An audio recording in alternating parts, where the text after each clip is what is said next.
Welcome back to my channel. और आज आपको बताते हैं कि हुमायूं सईद ने गुज़िश्ता दिनों अपनी सालगिरह मनाई और अपनी ही फिल्मों और ड्रामों से सजा केक काट लिया। और अपनी सालगिरह की तकरीब में उन्होंने सिर्फ अपने फैमिली फ्रेंड्स और फैमिली के लोगों को ही बुलाया।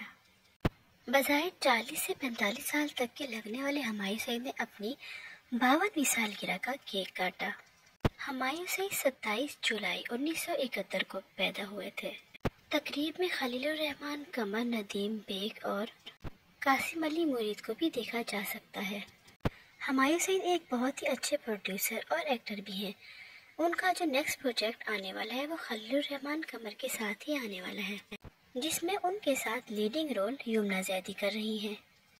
अगर आपको वीडियो अच्छी लगी हो तो लाइक, शेयर और सब्सक्राइब ज़रूर कर दीजिएगा ताकि हमारी हर नई आने वाली वीडियो आप तक बआसानी पहुंच सके। मिलते हैं नेक्स्ट वीडियो में।